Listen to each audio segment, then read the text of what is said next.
नमस्कार, लक्ष्य एकेडमी में आपका हार्दिक स्वागत है। अगला हमारा प्रश्न है, यह भी भाषा की एक विशेषता है कि भाषा संयोगात्मकता से वियोगात्मकता की ओर उन्मुख होती है। क्या यह कथन सत्य है कि असत्य है?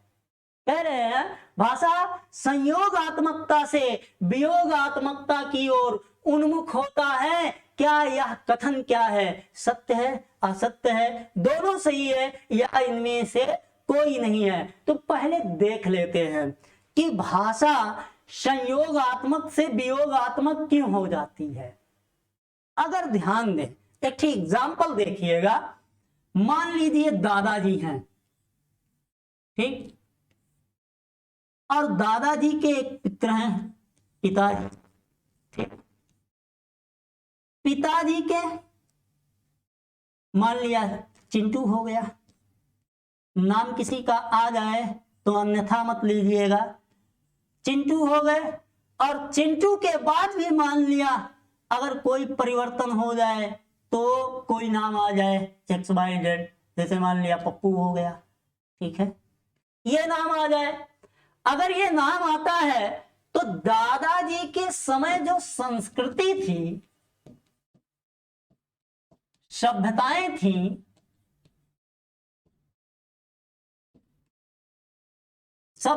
थी, वो रहन सहन था, बोलचाल था, पिताजी के समय कुछ परिवर्तित हुआ, चिंटू के समय कुछ परिवर्तित हुआ, अब पप्पू के समय एकदम परिवर्तित हो गया। मतलब कहने का है अपने समय में सही थे, लेकिन आते आते यहां परिवर्तन हो गए। तो वियोग का मतलब दुख नहीं होता, वियोग का मतलब परिवर्तन भी होता है। तो जिससे निकल करके परिवर्तन होता है, जो सबसे ज्यादा परिवर्तित हो जाता है, वही वियोग कहलाता है। अगर हम बात करें तो अब भाषा के रूप में मान लीजिए दादाजी कौन है? संस्कृत है। कौन है? संस्कृत है। और पिताजी क्या है? पाल हैं। चिंटू कौन है? प्राकृत है। पप्पू कौन है? अपभ्रंश है। कौन है? अपभ्रंश है। पप्पू का है अपभ्रंश है। अब अपभ्रंश से ही का निकला है, हिंदी आई है, सौरसेनीय से। अब आ गया, अब पूछा जाए तो दादाजी कौन थे? संयोग थे, और इनका वियोग कौन हुआ? पप्पुआ हुआ। वियोग कौन हुआ? पप्पुआ हुआ। तो आपसे अगर पूछा जाए हिंदी संयोगात्मक भाषा है कि वियोगात्मक भाषा है, तो प्रश्न आता है हिंदी का होता है वियोगात्मक है। तो हिंदी का संयोगात्मक कौन है? तो कहेंगे कौन है? संस्कृत है। तो उसी प्रकार से दादाजी संयोग हो गए और पप्पू का हो गए वियोग हो गए। तो अब आते हैं भाषा संयोगात्मक से वियोगात्मक की ओर उन्मुख होती है। तो ये बताइए कि प्रश्नानुसार इसमें कौन सा ऑप्शन सही होगा? तो ऑप्शन नंबर ए जो है वो सही है, सत्य है कि भाषा जो होती है संयोगात्मक से वियोगात्मक की ओर उन्मुख होती है। आते हैं अगले प्रश्न पर। अगला हमारा प्रश्न है, भाषा प्रस्तुतिकरण के कितने चरण होते हैं? जो भाषा अभी हम पढ़ रहे थे, का पढ़े? भाषा शब्द को तोड़े, उसके बाद हमने क्या पढ़ा? सिद्धांत पढ़ा। उसके बाद क्या पढ़ा? विशेषता पढ़ा। उसके बाद क्या आ गया? भाषा प्रस्तुतिकरण के चरण क्या हो, कितने होते हैं, मतलब इस भाषा को हम कितने प्रकार से व्यक्त कर सकते हैं। ऑप्शन है 3, 5, 2, 6। तो पहले देख लेते हैं, उसके बाद हम ऑप्शन पे चलते हैं। इसका विवेचनात्मक शैली के अंतर्गत अध्ययन करते हैं। पहला है भाषा प्रस्तुतिकरण का जो पहला चरण होता है, वह चरण होता है वाचिक। क्या होता है? वाचिक। दूसरा जो चरण होता है वह होता है आंगिक। तीसरा जो चरण होता है इसका वह होता है लिखित। एक चरण और भी होता है। खैर अधिकतर किताबों में जब आप पढ़ेंगे तो आपको 3 ही चरण मिलते हैं, तो पहले 3 पर अध्ययन कर लेते हैं, जाते वक्त प्रश्न के अंत में उसको भी आपको बताएंगे। जब हमको कोई भाषा व्यक्त करना होता है तो उस भाषा को प्रस्तुत करने के लिए हमारे पास पहला जो चरण होता है वह होता है वाचिक। अपनी बातों के माध्यम से हम अपनी भाषा को व्यक्त कर सकते हैं। जैसे हम बोल रहे हैं, आप उसे सुन रहे हैं, ग्रहण कर रहे हैं, यह क्या है, प्रस्तुतिकरण का वाचिक चरण है। दूसरे में आते हैं आंगिक। ये थोड़ा कठिन होता है, लेकिन सबसे पावरफुल अगर देखा जाए तो यह भाषा होती है।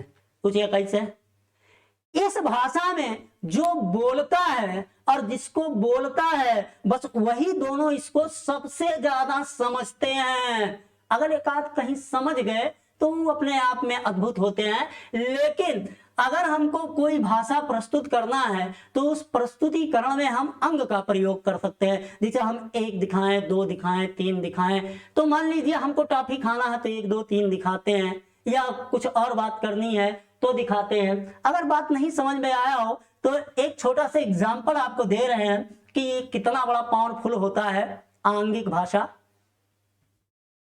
साहित्य में अगर राधा और कृष्ण की बात ना हो तो अतिशयोक्ति लगता है। अगर हिंदी हम पढ़ रहे हैं और ये नहीं जानते कि राधा और कृष्ण कौन है तो आपने हिंदी नहीं पढ़ा। एक बार की समय है, भाषा को बता रहे हैं, दूसरे जगह मत जाइएगा, ठीक है। भाषा में आंगिक भाषा पर एक एग्जाम्पल दे रहे हैं आपको। एक बार एक उत्सव था, उस उत्सव में राधा और कृष्ण दोनों गए थे। अब कृष्ण का मन हुआ काहे ना हम राधा से थोड़ा बतिया ले, बहुत दिन बाद मिले थे, तो समाज ज्यादा था, लोक लज्जा थी, तो जाकर के डायरेक्ट तो बतिया नहीं सकते थे। तो कहें अब आखिर क्या करें और किस प्रकार से मिले, तो उन्होंने आंगिक भाषा का प्रयोग किया। हाथ अपना ऊपर किया, ऐसे फैलाया और नीचे करते हुए ऐसे बंद कर लिया।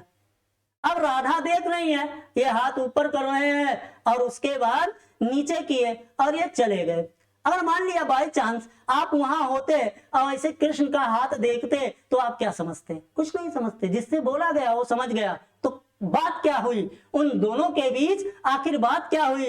राधा ने देखा और कृष्ण ने हाथ नीचे किया और चले गए। राधा समझ गए, कृष्ण भी समझ गए। कृष्ण ने कहा, हाथ जब ऊपर किया, गुलाब ओ कमल का फूल, हाथ फैलाया तो इसका मतलब हुआ कमल का फूल, नीचे किया बंद होता है। अर्थात कमल का फूल कहाँ खिलता है?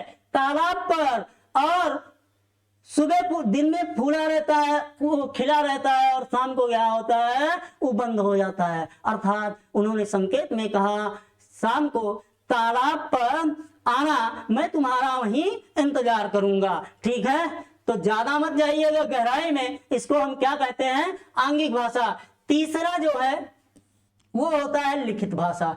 लिख करके जब हम किसी बात को, अपनी भाषा को व्यक्त करते हैं तो उसको लिखित चरण कहते हैं। एक चौथा भी चरण आता है जो ऑप्शन में दिया भी नहीं गया है और यहाँ पे बताया भी नहीं गया है। तो प्रश्नानुसार अगर हम देखें तो हमारा ऑप्शन ये सही है। एक जो चौथा चरण होता है वो कहीं कहीं पढ़ाया जाता है, उसको हम कहते हैं यांत्रिक चरण। यांत्रिक, यांत्रिक मतलब होता है यंत्र, मशीनरी भाषा। यानी जब हम कोई फॉर्म फिलअप करते हैं तो उसको जब सबमिट करते हैं तो वो एक कोड देता है, उसको कोडिंग भाषा भी कह सकते हैं, लेकिन उसको यांत्रिक भाषा का चरण भी कहा जाता है। जैसे उसने दिया यस 8 9 जेड, आपने इसको फिलअप किया और फॉर्म का अगला पेज खुल गया, इसी को हम क्या कहते हैं? यांत्रिक चरण कहते हैं, ठीक है। अब आते हैं अपने 8वें क्वेश्चन पर। 8वां क्वेश्चन कहता है भाषा की इकाइयां कहलाती हैं, भाषा की इकाइयां कहलाती हैं। तो इसका अगर हम शुरुआत करें तो भाषा की सबसे छोटी इकाई वर्ण। भाषा की सबसे छोटी इकाई क्या होती है? वर्ण होती है। अगर हम पूछें कि 2 वर्णों के मेल से क्या बनता है तो शब्द बनता है। शब्द भी भाषा की एक इकाई है जो सार्थक इकाई होती है। अब अगर हम पूछें कि वर्ण और शब्द बन गया तो उसके बाद क्या होता है? वाक्य होता है। क्या होता है? वाक्य ना, बिल्कुल बिल्कुल नहीं वाक्य होता। भाषा की तीसरी इकाई क्या होती है? पद। कैसे? हाँ, प्रश्न तो उठेगा कि आखिर पद कैसे होता है? शब्द कौन है? राम, घर, जाता, ये क्या है? सार्थक शब्द हैं, ये शब्द हैं। लेकिन जब इन शब्दों को हमको वाक्य बनाना हो, क्या बनाना हो? वाक्य बनाना हो, तो वाक्य बनाने के लिए इसके पीछे हमें क्या लगाना पड़ेगा? कारक चिन्ह। राम ने घर को जाता है, क्या लगाना पड़ेगा?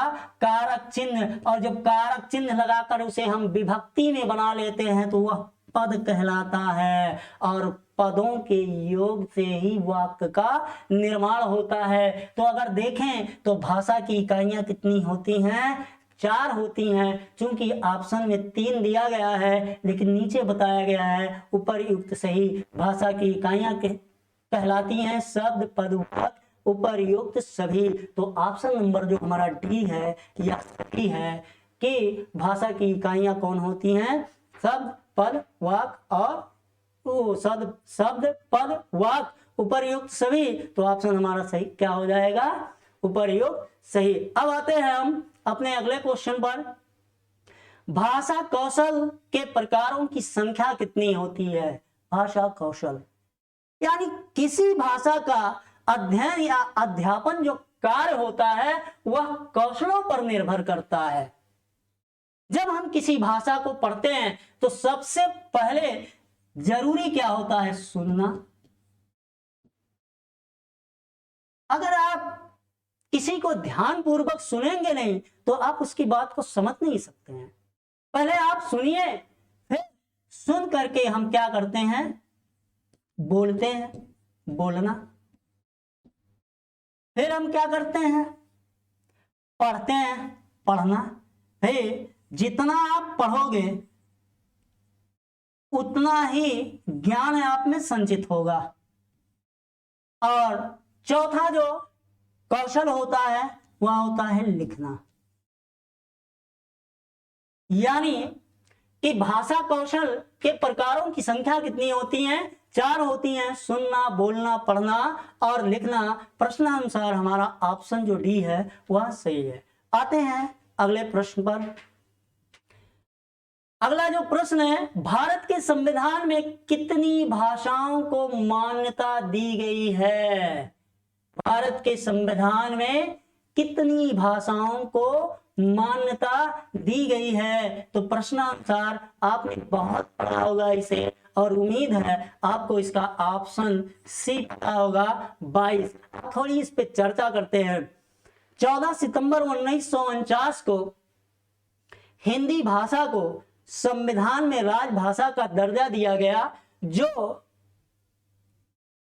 अनुच्छेद 343 से लेकर के अनुच्छेद 351 तक इसका प्रावधान किया गया, जिसमें यह बताया गया कि भारत की जो राजभाषा होगी, भारत की जो राजभाषा होगी वह हिंदी होगी, और उसकी जो लिपि होगी वह देवनागरी लिपि होगी।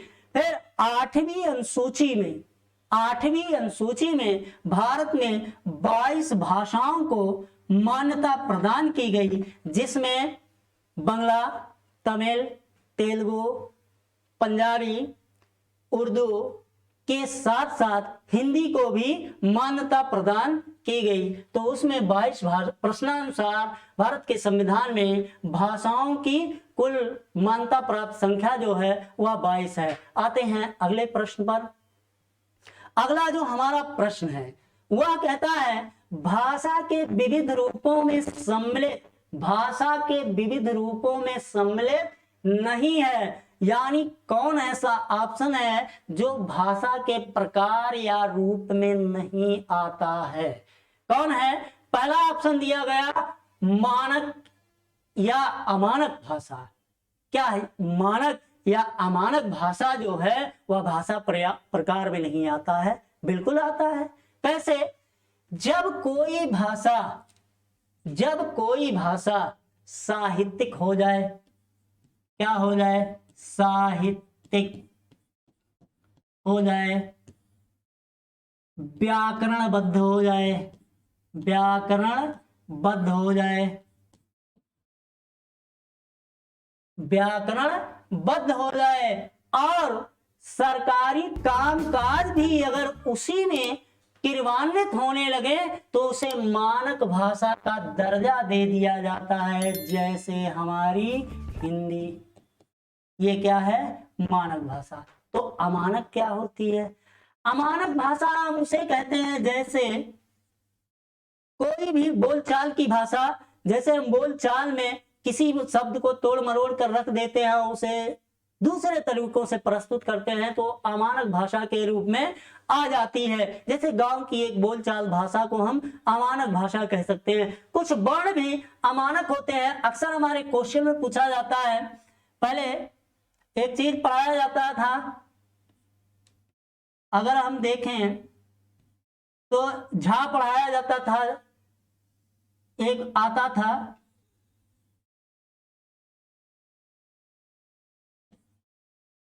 अगर देखें ये वैदिक संस्कृत का ढकार होता था, अगर इसे हम हिंदी में प्रयोग करें तो हिंदी में अमानक हो गया। क्या हो गया? अमानक वर्ण।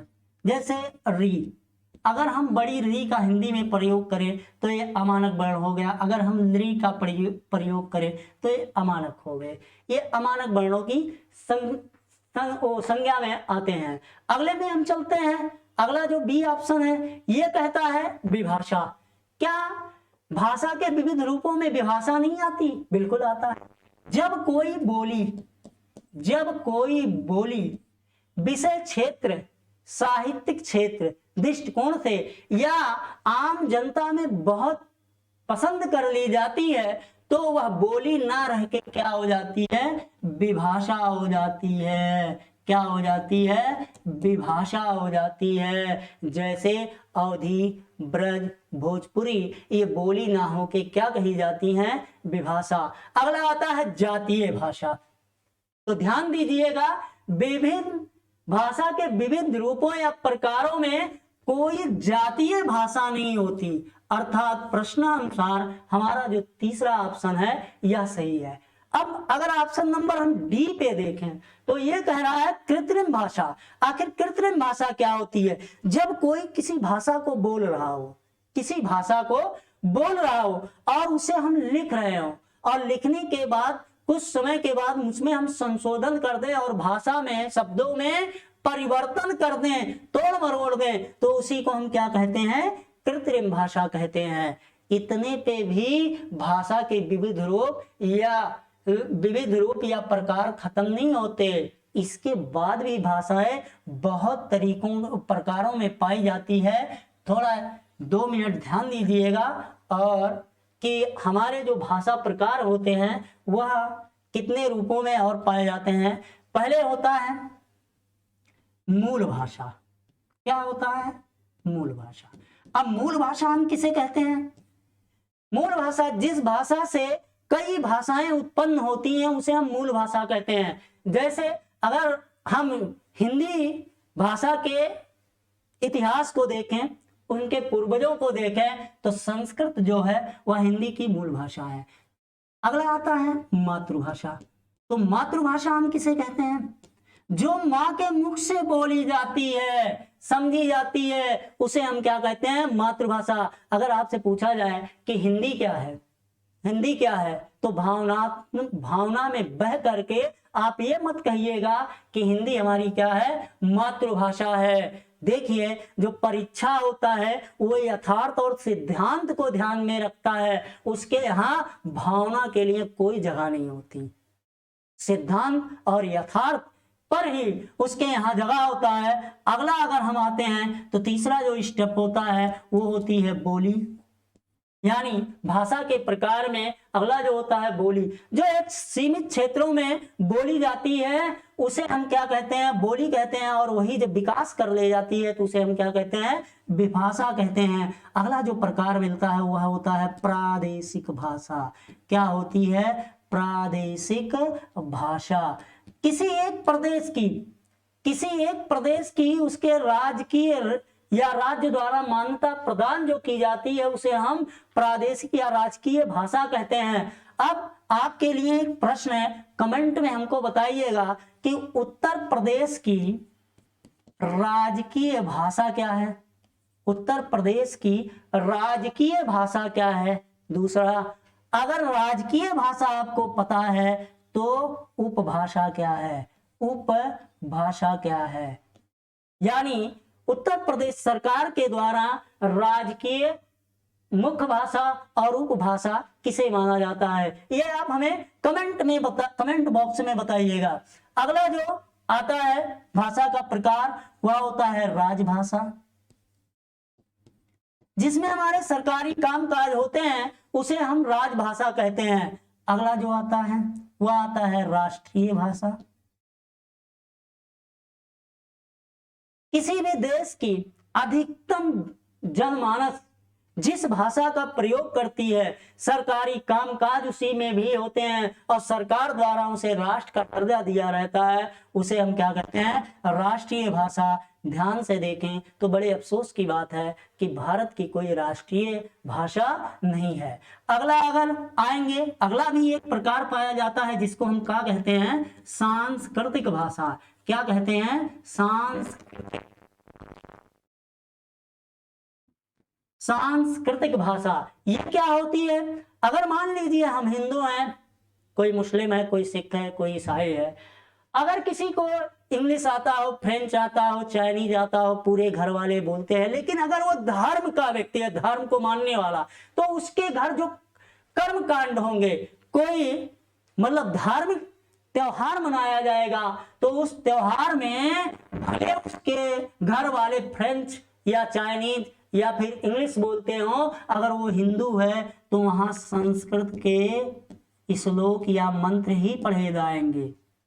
अगर वो मुस्लिम है तो वहां अरबी कुरान में से अरबी भाषा के आयात ही पढ़े जाएंगे, बाकी चीजें वहां नहीं पढ़ी जाएंगी। तो इसलिए ये सांस्कृतिक भाषा होता है। और अंतिम जो होता है वह होता है अंतरराष्ट्रीय भाषा।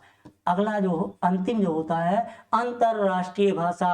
अगर पूरे विश्व में 60% से ज्यादा लोग किसी एक भाषा को मान्यता दे दें और अपने सरकारी कामकाजों में उसी का प्रयोग करने लगे तो उसको हम क्या कहेंगे, अंतरराष्ट्रीय भाषा। व्यवहारिक रूप से तो अंग्रेजी माना जाता है, लेकिन संवैधानिक रूप से हम अंतरराष्ट्रीय भाषा किसी को नहीं कह सकते। तो हमारे जो भाषा है उसके तमाम प्रकार पाए जाते हैं, इतने प्रकारों से हम भाषा को व्यक्त करते हैं। तो प्रश्नानुसार भाषा के विविध रूपों में सम्मिलित नहीं है जातीय भाषा। अगले प्रश्न पे आते हैं। अगला जो प्रश्न है, विद्वानों की गणना के अनुसार विश्व में लगभग भाषाओं की कितनी संख्या है। अब देखेंगे, अभी तक हम ये पढ़ रहे थे भाषा क्या है, विशेषता क्या है, सिद्धांत क्या है, इकाइयां क्या है, उसके बाद वो भाषाएं कितने रूप कितने प्रकार में पाई जाती हैं। अब आते हैं पूरे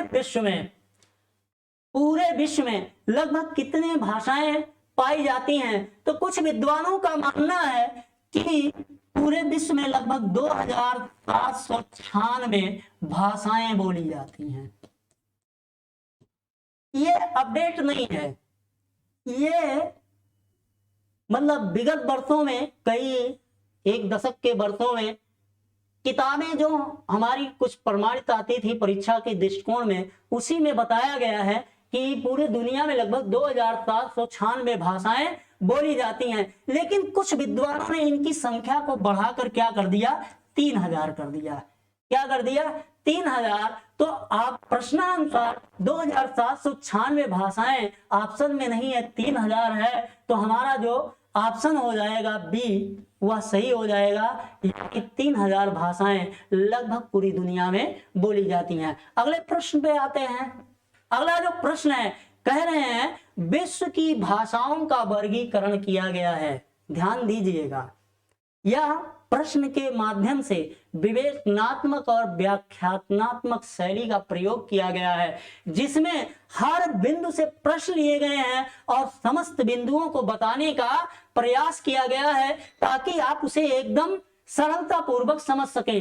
तो पूरे विश्व में कितनी भाषाएं पाई जाती हैं? 3000 भाषाएं। अब पूछ रहा है कि विश्व की जो भाषाएं हैं, अगर उसे हमें अध्ययन करना हो तो उसको हम कितने भागों में बांट सकते हैं? तो कह रहा है कि विश्व की भाषाएं का वर्गीकरण आप बताइए। ऑप्शन दिया 2, 3, 4, 5। तो इसका ऑप्शन जो सही होगा ये सही होगा 2। कैसे? आप पूछ सकते हैं कैसे 2 होगा, कैसे हम 2 प्रकार में बांटेंगे?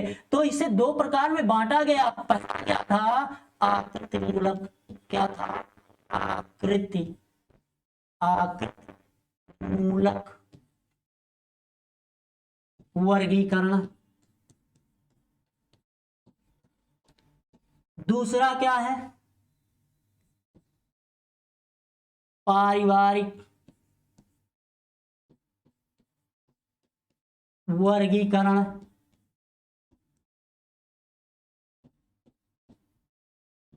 पारिवारिक वर्गीकरण। अगर देखें तो 3000 जो भाषाएं हैं, अगर उसको हमें अध्ययन करना हो तो 2 तरीके से हम उसे अध्ययन कर सकते हैं। पहला आकृत। आकृत का मतलब होता है बनावट।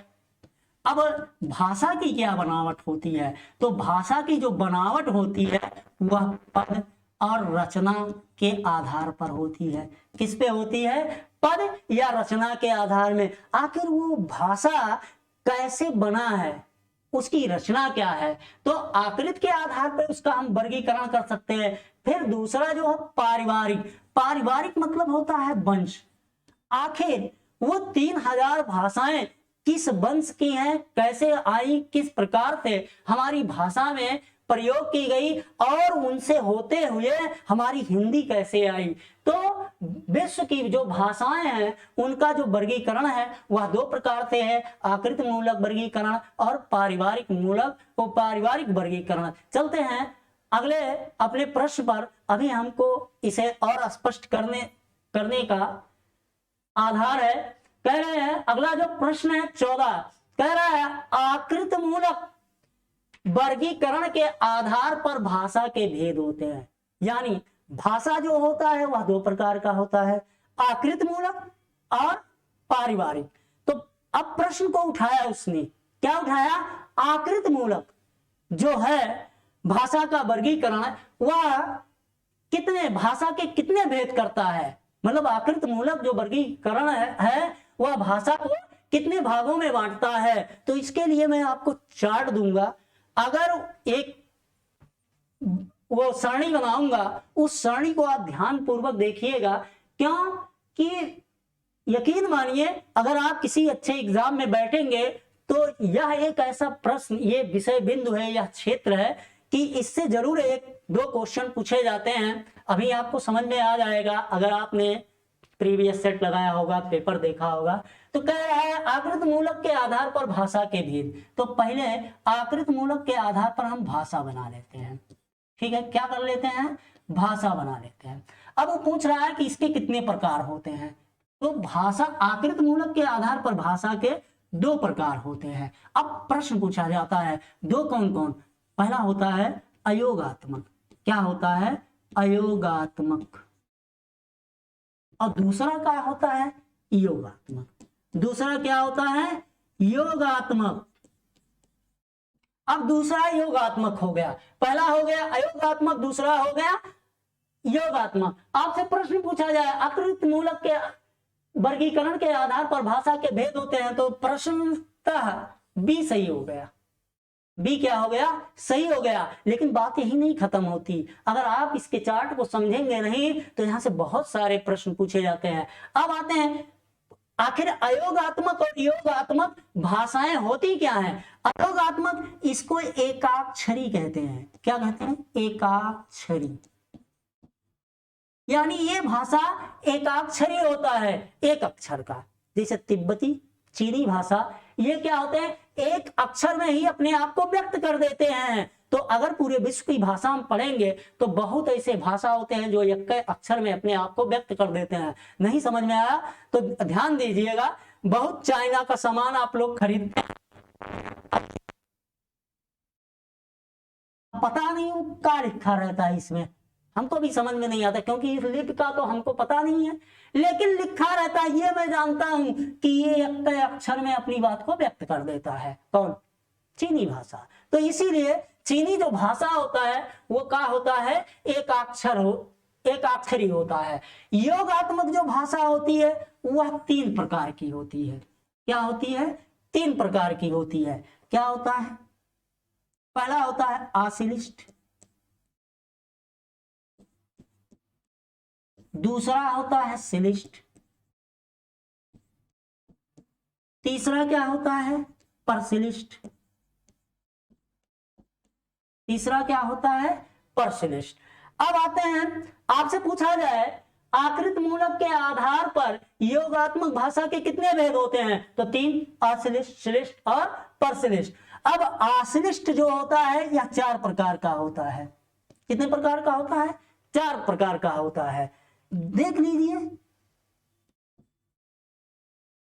पूर्व योगात्मक,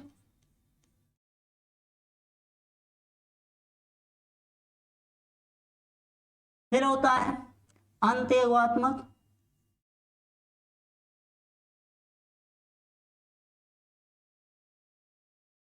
फिर होता है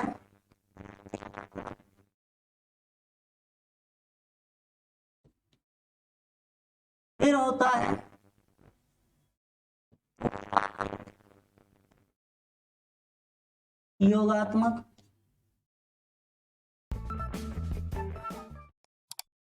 अब आते हैं श्रेष्ठ में। श्रेष्ठ जो होता है वह 2 प्रकार का होता है। पहला होता है अंतर्मुखी। अंतर्मुखी जो होता है वो 2 प्रकार का होता है, संयोगात्मक, दूसरा होता है वियोगात्मक।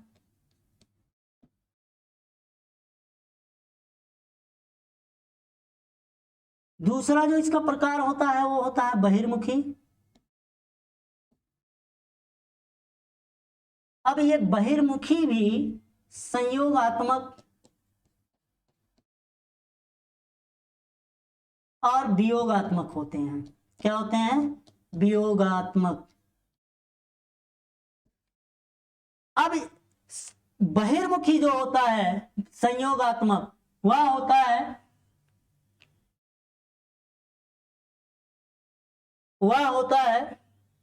संस्कृत,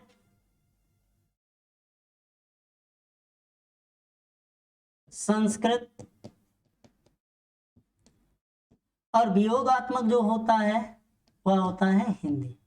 ठीक है। अब आते हैं, जरा ध्यान दीजिएगा, यहां से जो क्वेश्चन पूछे जाते हैं वह क्वेश्चन होता है आकृत मूलक के आधार पर भाषा कितने प्रकार की होती है? 2, अयोगात्मक और योगात्मक। आपसे पूछा जाएगा अयोगात्मक जो भाषा होती है वो क्या होती है? 2 अक्षरी, 3 अक्षरी, 1 अक्षरी, तो 1 अक्षरी। ये फिर पूछेगा योगात्मक भाषाएं कितने प्रकार की होती हैं? तो श्रेष्ठ, अश्लिष्ट, परश्लिष्ट। आपसे पूछ सकता है जो हिंदी है वह क्या है, अश्लिष्ट, श्लिष्ट या परश्लिष्ट? तो आप उत्तर देंगे श्लिष्ट। आपसे पूछ सकता है कि हिंदी संयोगात्मक है, वियोगात्मक है, तो आपको बताना पड़ेगा वियोगात्मक है, ये यहीं से ले गई है। ठीक है। तो अगर आपका मन करे तो एक बार इसको रिपीट करके फिर से देख लीजिएगा और देख करके इसको अपने दिमाग में बैठा लीजिएगा, क्योंकि प्रश्न परीक्षा के दृष्टिकोण से यह बहुत इंपॉर्टेंट क्वेश्चन है। आते हैं अपने अगले क्वेश्चन पर। अगला जो हमारा क्वेश्चन है, श्रेष्ठ भाषा के अंतर्गत आने वाली भाषा है। अब बताइए, श्रेष्ठ भाषा के अंतर्गत आने वाली भाषा है। अभी मैंने पीछे अगले को 14 क्वेश्चन में, 14 नंबर के क्वेश्चन में इसी बात को व्यक्त किया था और उसी का उत्तर आ गया। तो श्रेष्ठ भाषा के अंतर्गत आता है, मैंने बताया आकृत मूलक के आधार पर भाषा कितने प्रकार की होती हैं? 2, योगात्मक, अयोगात्मक। और योगात्मक भाषाएं जो होती हैं वो कितने प्रकार की होती हैं? 3 प्रकार की होती हैं। कौन कौन? अश्लिष्ट, श्लिष्ट और परश्लिष्ट। अब हम अगर परश्लिष्ट श्लिष्ट में जाते हैं तो पूछा श्लिष्ट में आने वाली भाषा, अभी आपने देखा था कि वहां मैंने हिंदी का प्रयोग किया था, तो स्वाभाविक बात है चीनी नहीं है, तिब्बती नहीं है, कन्नड़ नहीं है, हिंदी है, तो प्रश्न अनुसार हमारा डी ऑप्शन जो है वो सही है। नेक्स्ट क्वेश्चन पर आते हैं हम। अगला हमारा क्वेश्चन है, विश्व में भाषा परिवारों की कुल संख्या कितनी है? बहुत इंपॉर्टेंट बात। हमने आकृति मूलक पढ़ लिया, पहले हमने क्या पढ़ा? विश्व में कितने भाषाएं कितने प्रकार की हैं? 3000। फिर उन अगर भाषाओं का हमें अध्ययन करना हो तो हमने क्या पाया कि विश्व की भाषाओं को दो प्रकार से वर्गीकरण कृत किया जा सकता है। क्या? आकृति मूलक और क्या किया जा सकता है? पारिवारिक मूलक। तो हमने पढ़ा आकृति मूलक क्या होता है? 2 प्रकार का होता है, योगात्मक, अयोगात्मक। उसके बाद उसमें श्लिष्ट, अश्लिष्ट, परश्लिष्ट ये भेद के रूप में आते हैं, बहिर्मुखी, अंतर्मुखी। फिर वो आकृति मूलक जब खत्म हो गया तो भाषा का हमने दूसरा तथ्य पकड़ा। कौन पकड़ा? परिवार। कौन पकड़ा? विश्व के भाषा परिवार। तो पूछा गया विश्व में इस भाषा परिवारों की संख्या। तो पारिवारिक दृष्टिकोण से विश्व में कितने भाषा परिवार पाए जाते हैं? कितने पाए जाते हैं? 14, 12, 16, 18 नहीं, 18 भाषा परिवार विद्वानों के मतानुसार पाए जाते हैं। हालांकि इसमें कोई विवाद नहीं है, ये निर्विवाद है कि पूरा विश्व जो है वह 4 भौगोलिक क्षेत्रों में बटा हुआ है। कितने भौगोलिक क्षेत्र में? 4।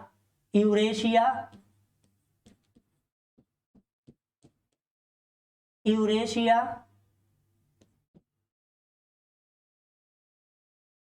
अफ्रीका खंड,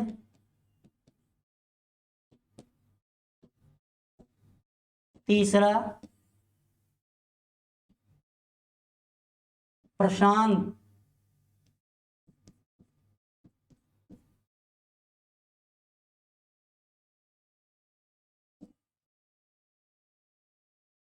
प्रशांत महासागरीय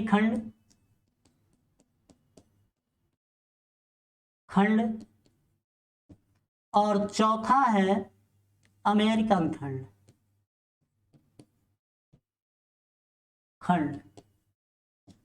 अगर देखें तो इसी के अंतर्गत पूरे दुनिया का कोई भूभाग इससे अछूता नहीं है, और इस पूरे भूभाग में 18 भाषा परिवार पाए जाते हैं, जिसमें से यूरेशिया यानी यूरोप और एशिया भूखंड के अंतर्गत पाया जाता है भारोपीय परिवार। वही पूछा गया कि विश्व में भाषा परिवारों की कुल संख्या कितनी है? तो 18, और उन 4 भौगोलिक क्षेत्रों के अंतर्गत भारोपीय परिवार पाया जाता है। और उसी भारोपीय परिवार के अंतर्गत चलते चलते हमें आर्य भाषा मिलती है। तो चलते हैं अगले क्वेश्चन पे। अगला हमारा जो प्रश्न है ये कह रहा है भारत ईरानी शाखा किस वर्ग के अंतर्गत आता है? हमको मिला क्या था? भारोपीय परिवार। जो भारोपीय परिवार है उसको 2 वर्ग में 10 शाखाओं में विभक्त किया गया है। यानी जो भारोपीय परिवार है, इस भारोपीय परिवार की 2 वर्ग हैं। कितने वर्ग हैं? 2 वर्ग हैं। पहले वर्ग को क्या कहते हैं? सतम वर्ग।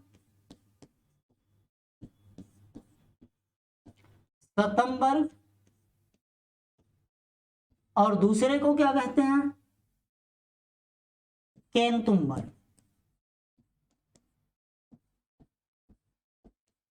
वर्ग। क्या कहते हैं? केंतुम वर्ग। अब सतम वर्ग में 4 भाग आते हैं। 4 शाखा। सतम वर्ग में हिंदी की 4 शाखाएं आती हैं।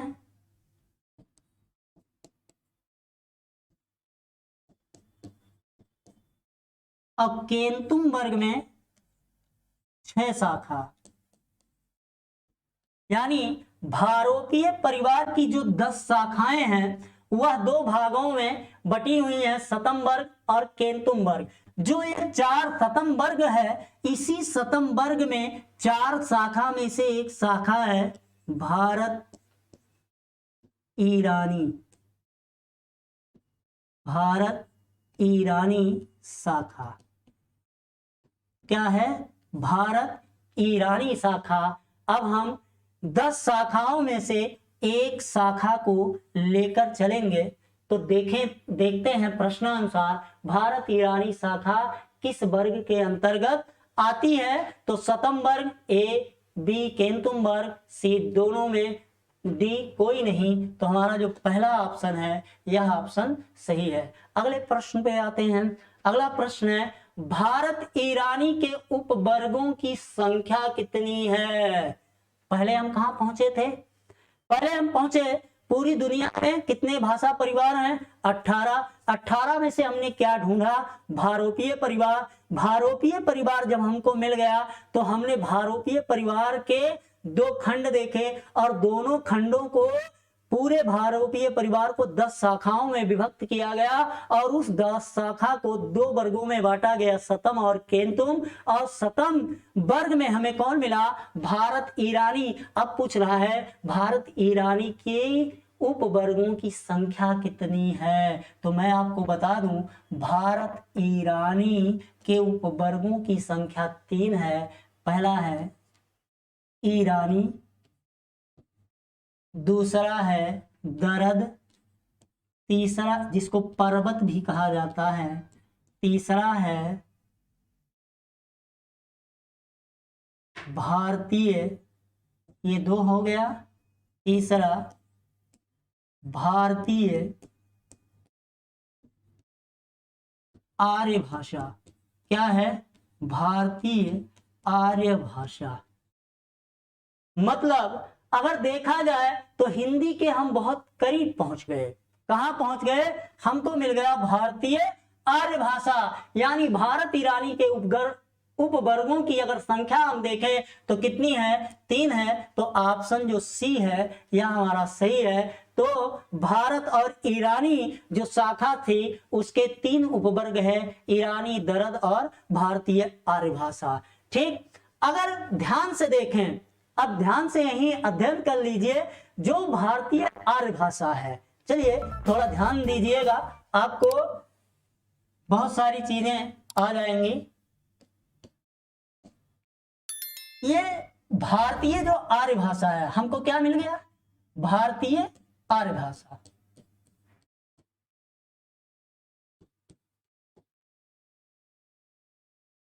भारतीय आर्य भाषा। अब देखेंगे भारतीय आर्य भाषा को 3 भागों में बांटा गया है। पहले प्राचीन, प्राचीन भारतीय आर्य भाषा।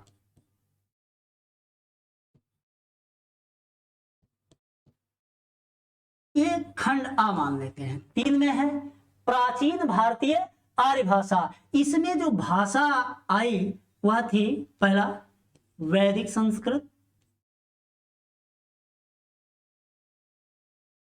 वैदिक संस्कृत जिसका समय देखा जाए कई किताबों में कई तरह से आता है। फिलहाल इसका समय अगर देखा जाए तो ईसा पूर्व 2000 से ईसा पूर्व 800 तक माना जाता है। सेकंड में आया लौकिक संस्कृत,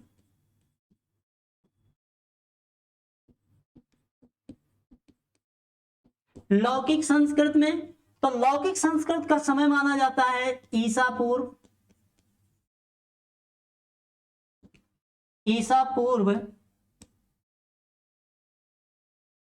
800 से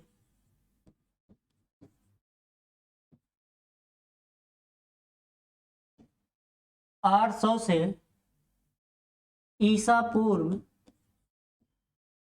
500 तक। फिर आता है आर्य भाषा। बात हम भारतीय आर्य भाषा की करते हैं।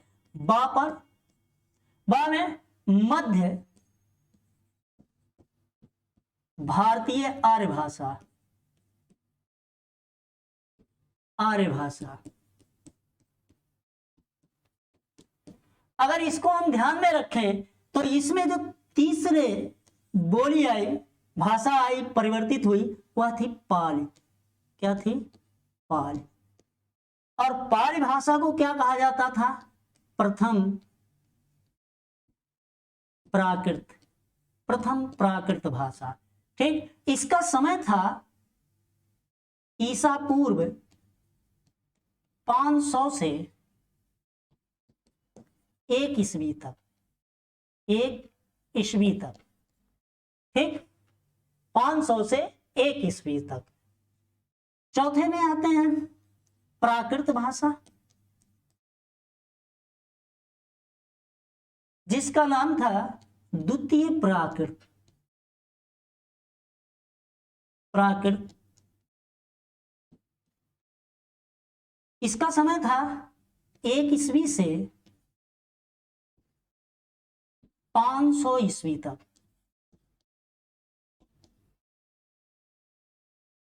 पांचवें पे आते हैं अपभ्रंश। इसको क्या कहा जाता है? तृतीय प्राकृत। इसका समय था 500 ईस्वी से 1000 ईस्वी तक, ईस्वी तक। ठीक, अगर ध्यान पूर्वक आप देखिए तो कहां हम पहुंच गए? 1000 ईस्वी में। अगर आपने आचार्य रामचंद्र शुक्ल को पढ़ा है, उनका हिंदी साहित्य का इतिहास पढ़ा है, तो आपको ध्यान आएगा कि उन्होंने कहा था कि हिंदी साहित्य का इतिहास शुरू कहां से होता है? आदिकाल से, जिसका समय दिया था उन्होंने संवत 1050 से 1375 तक। क्या दिया था? उन्होंने दिया था कि हिंदी साहित्य का जो आदिकाल है वह संवत 1050 से लेके 1375 तक चलता है। अगर आप ध्यान देंगे तो हम कहां पहुंच गए? हिंदी के आदिकाल में। ठीक, अब आते हैं इसका जो बा था, सा ऑप्शन, यह कहता है कि हिंदी का आधुनिक, आधुनिक